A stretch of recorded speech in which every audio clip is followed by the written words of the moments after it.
I'm really thrilled to learn more about the world of social commerce and e-commerce and really how they intersect to create a completely new buying experience for consumers, especially coming out, this sort of strange new world that we're in. What does that mean? And before we get into talking about, successful social media campaigns, how to encourage social interactions that lead to buying and selling of products, and basically, what's on the horizon for e-commerce itself, let's go ahead and have each of the panelists introduce themselves. Andrew, if you could introduce yourself, that would be lovely. Great. Hi, I'm Andrew Silberstein. I am the founder and CEO of SoloWave, a direct-to-consumer skincare company based in California. We center around skincare technology for at-home treatments and also have a line of topical products as well to complement our devices. Great, thank you. And Jeff? Hey, everyone. I am VP of Marketing. I'm Jeff, VP of Marketing at Bev, or a can wine brand based in Venice, California. Thank you. Nicole? Hi, everyone. My name is Nicole, and I am the Partnerships Manager at Gorgeous. Gorgeous is an e-commerce help desk that aggregates all your support in one place. Both Bev and SoloWave use our software, so super excited to chat with you guys. I was just going to say that's such a good lead into what I wanted to talk about is when we were on the speaker prep call last week, we realized that everyone on this panel knows each other and works together. So I'd love to kind of hear a little bit about that because it's very rare that happens. So I don't know who wants to jump in, but if someone could, kind of talk about what it's like working with each other, that would be great. I can jump in. We had a lot of issues with our initial platforms for customer service and social media tickets. We felt like we had so many different tools we were using that had different issues with syncing and connecting, and our customer service team was kind of losing their mind, like multiple people responding to the same person, comments that were missed in social media, which is like such a critical area for engagement for us. And we were introduced to Nicole by one of our consultants to work with Gorgeous, and we met in Venice because we're also based in Venice, and had a coffee and a hang, and basically quickly switched over, and it's completely transformed how we handle everything related to social as well as customer service inquiries and tickets.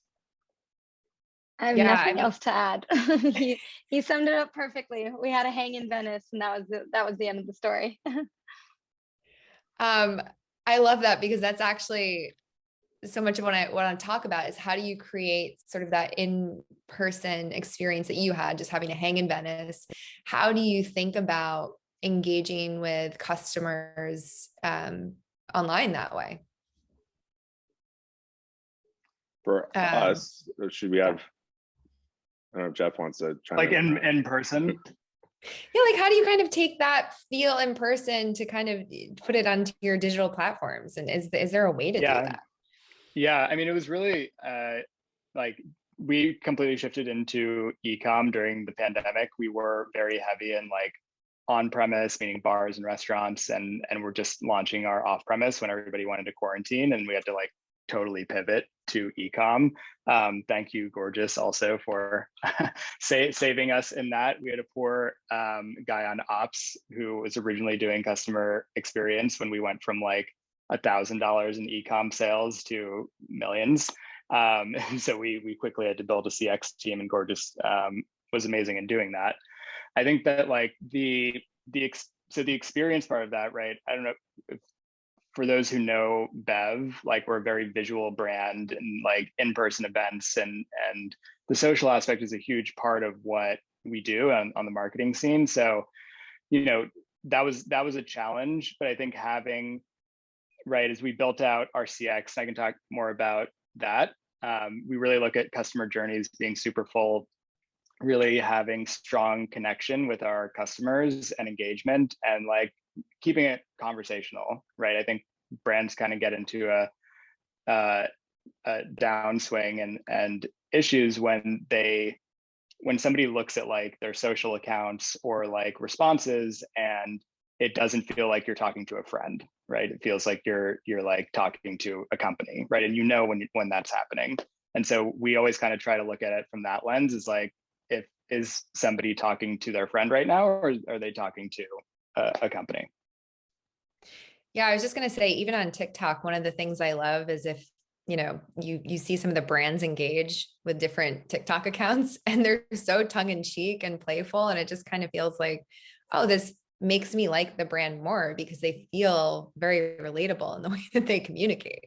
It doesn't feel like this whole corporate thing. It's just very much like you're talking to a friend. And how much do you think, when you're so much is focused on social media and social commerce, but actually, Jeff, one of the things we talked about in the prep call was really having a strong brand story first.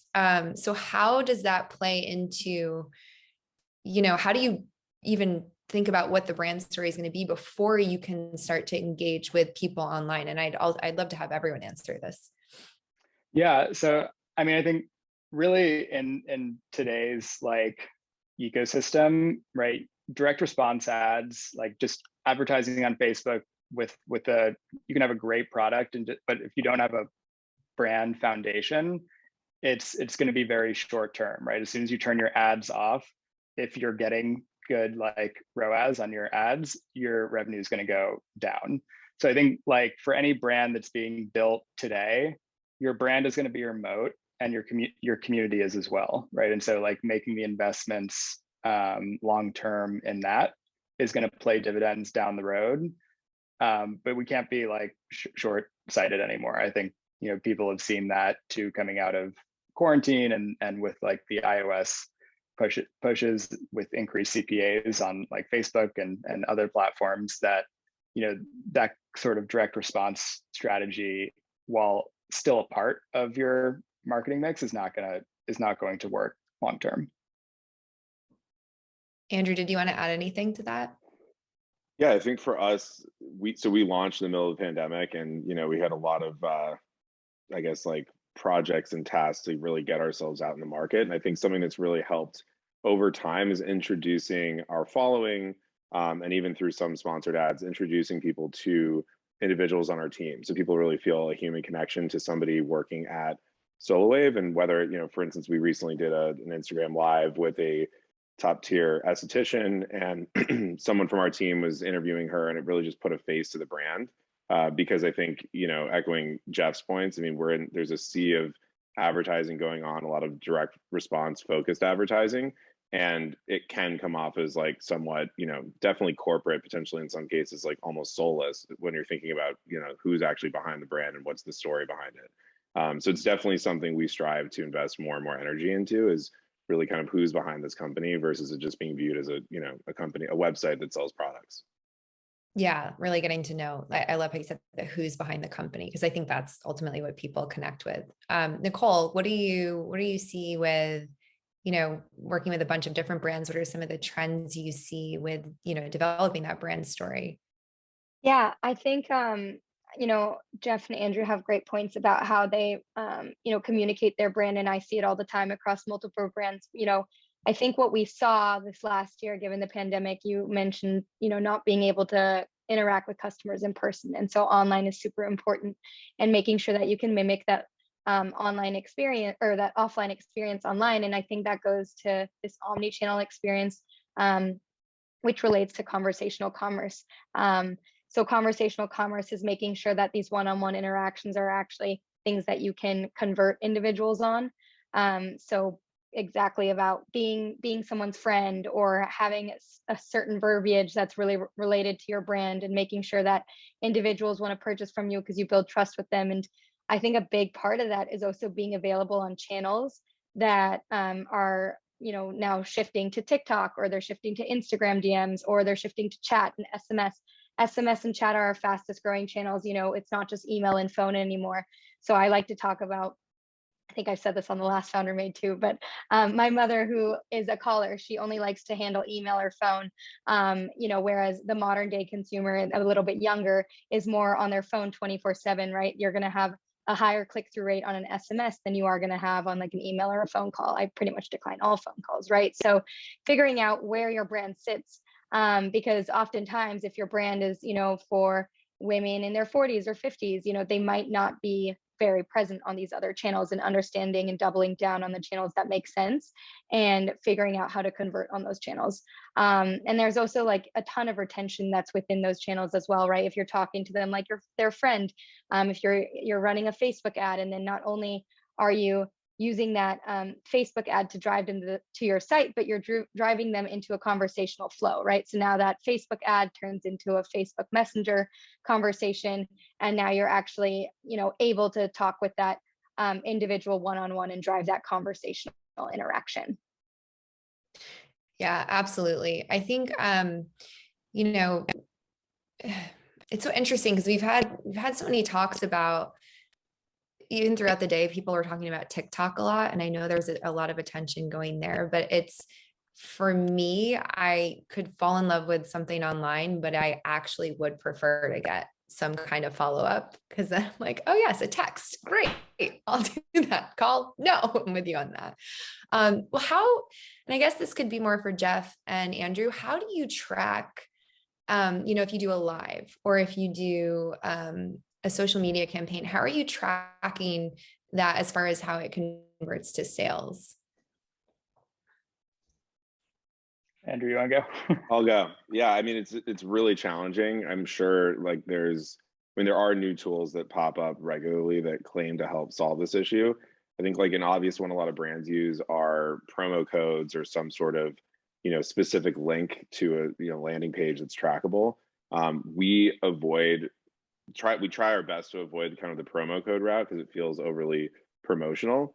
But I think in general, especially just with everything that's happened this year with iOS 14, and it's presented a whole series of new attribution issues, we generally just look at everything holistically on a day-by-day basis. And we try to consider, like, for instance, yesterday, we were very confused why we had such a massive spike in sales. And we were trying to figure out where that came from. And, we had a couple data points of specific content that launched on social, and some press pieces that we think may have driven it. But it's unfortunately for us, we've yet to figure out how to crack the code to really track like what exact piece of content has led to an increase in sales. I'd say the only exception to that is if it's in an ad campaign, it's, generally you can attribute it, although again, with iOS 14, it's been difficult. And then beyond that, we do work with a lot of affiliates, whether they're influencers or publications, and those links are all tracked.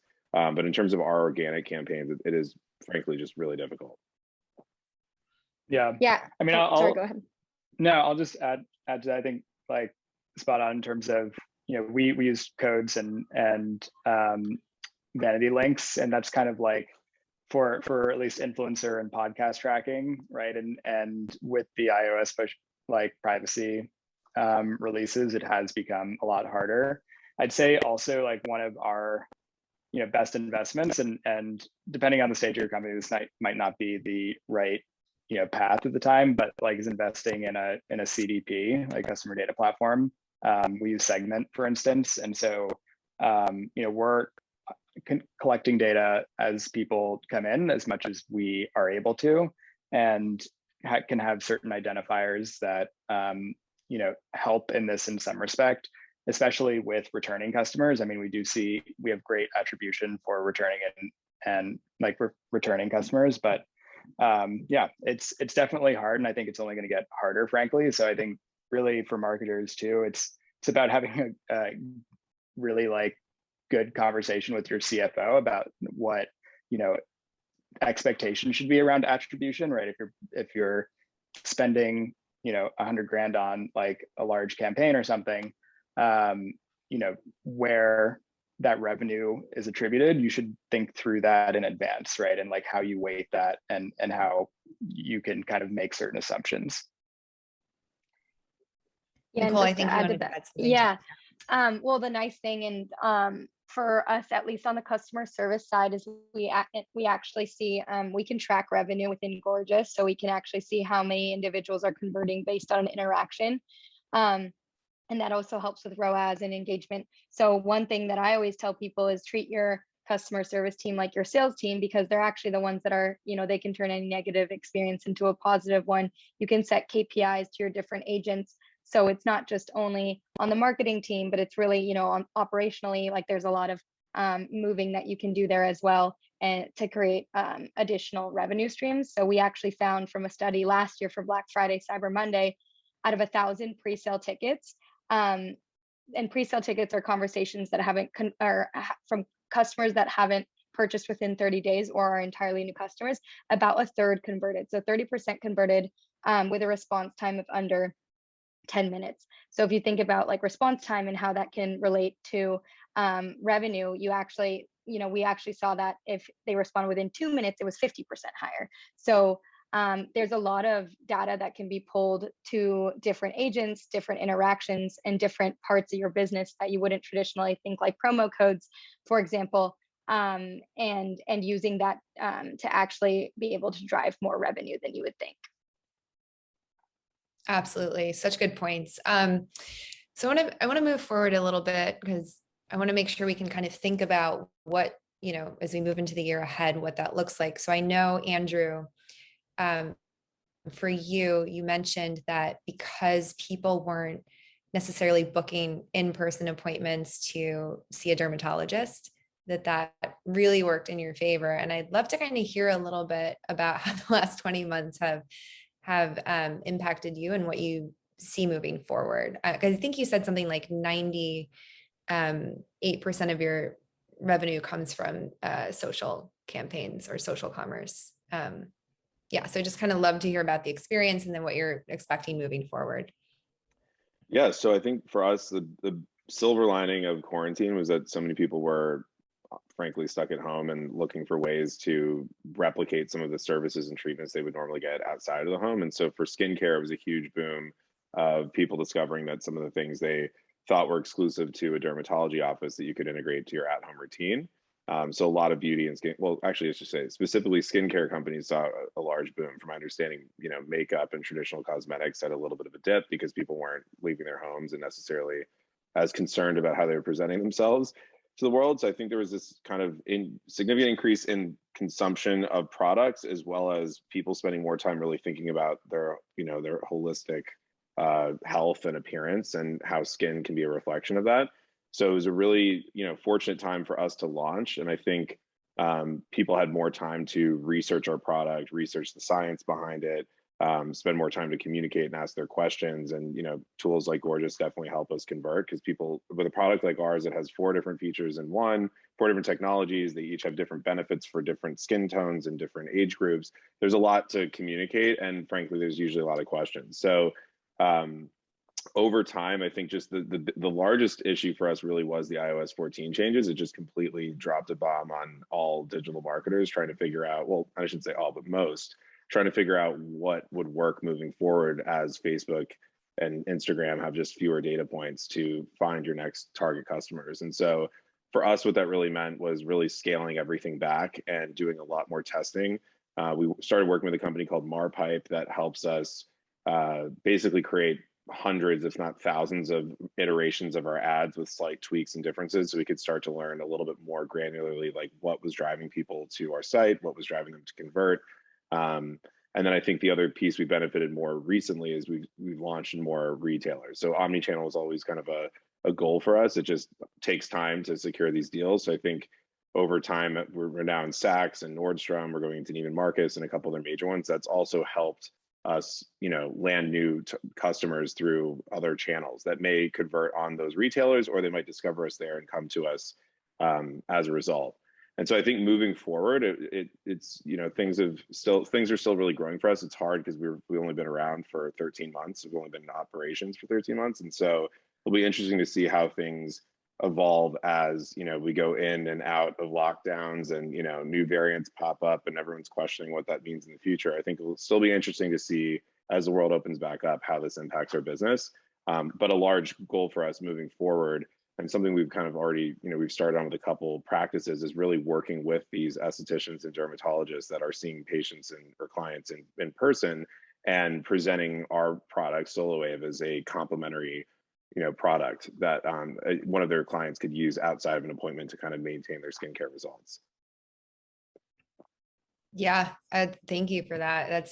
Jeff, that actually kind of goes nicely into some of the points you made about that D2C does not have to compete with retailers. It's very helpful if you want to talk about that, Yeah. putting the two together. Yeah, happy to. So like something we've kind of tried to set up from the very beginning, well, at least like from the very beginning of quarantine when our D2C started taking off, but like is using that data, right? I think effectively capturing that data and then utilizing it to amplify the stuff that we're doing in retail, right? And those two should be synergistic and complementary. I think historically you've seen a lot of, and this is still the case for a lot of the industry, but like a lot of retailers kind of shunning e-commerce, not their own e-commerce, but like other brands doing e-commerce. But like for me as a marketer, I'm taking the e-com data and I want to see retail sales too, right? We want to move on the shelves and we don't want to get, discontinued. That's like the worst nightmare that can happen. So like we're putting advertising remarketing dollars from customers that have bought online into them going to purchase in store, and then vice versa, kind of collecting data through whether QR codes. We have a phone number on our can and boxes too that a lot of customers do actually use in text.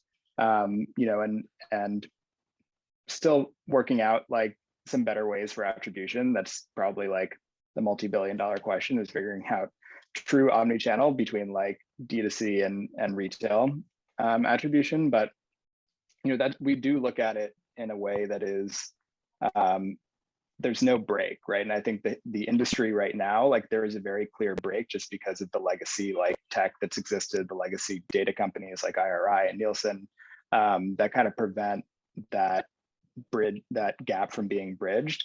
But we're looking at it as like a very full funnel, right? And so we might not see the way we see in D2C, like some customer from Virginia repurchasing in Target, right? But like we can do various tests of like lift tests where we're putting a decent amount of spend after we get a baseline into these certain like areas and then measuring lift that way.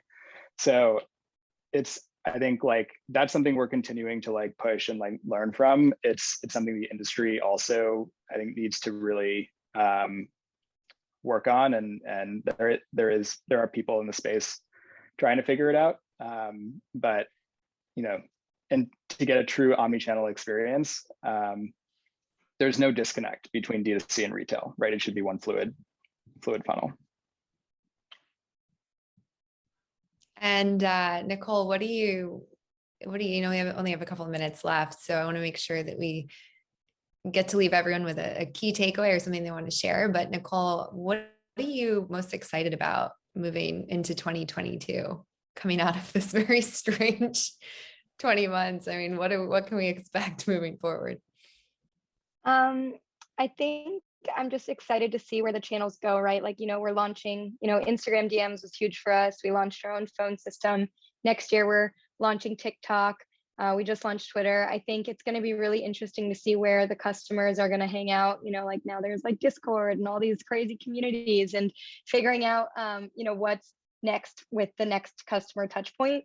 But I also think along with that, it's going to be really important to segment your customers. And that's based on like AI, right? Like where we're constantly advancing our AI capabilities and sentiment analysis to understand, okay, what is this customer saying? How much of that can we actually automate while still remaining personalized? Because I think so many of these inquiries are coming in and they're very repetitive, and how can we not eliminate the customer service rep, but almost how can we complement that even more and figure out ways to have them combine and work better together so that they're prioritizing the most urgent matters every single day, and not these, getting to the order that's already been fulfilled and when they've already requested to cancel it. I see that all the time. So figuring out ways to get ahead of that with AI and machine learning. And just I have to say oh, sorry, go ahead. Sorry, I just want to add one thing onto that. Like we're actually like exploring that a lot more, with various, not chat bots. Like we're not going below a certain like human level of experience, but we want to get to we want to have that be more self-serve and get to like very fast response times. We're already, sub-minute, but get to like, less than 5-10 second response times. And that's a huge part of CX and marketing as a whole, right? Is like that very fast customer engagement that can lead to both sales as well as just a pleasant brand experience, right? And so like I think that's a great point, Nicole.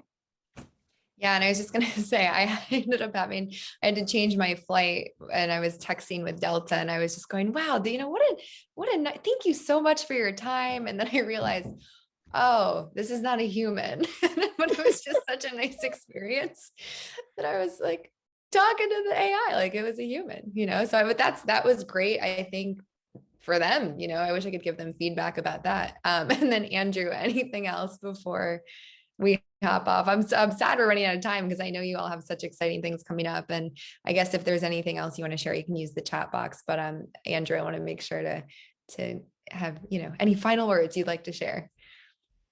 Yeah, I think just in terms of things to work on as an industry, and something we're really focusing on is that segmentation, and really in understanding each customer that we have. What are their pain points? How are we resolving them? What are their kind of updated pain points, and how do we serve them with content? I think what's so exciting is there are so many platforms and tools that help you truly customize and personalize the messaging to consumers. There's just at the same time so much effort and work that goes into optimizing and maximizing. And so really inspiring to be on this panel, just because I think something that's really helped us for the last 6 or 12 months is really getting together with other primarily direct to consumer businesses and really just sharing notes on what's working, what isn't, and really just working together to maximize the customer experience and frankly minimize the amount of money we're all spending to target new customers. Yeah, I love the bootstrapping. I feel like everyone from this panel should all get together and hang out in Venice now and drink some Bev. I know Nicole and I are in the same block. So. We'll bring the wine.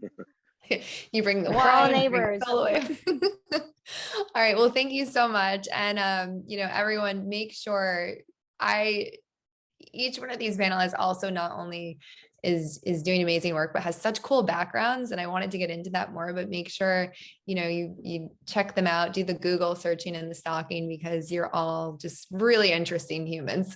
So, with, great brands. And thank you so much. I really appreciate it.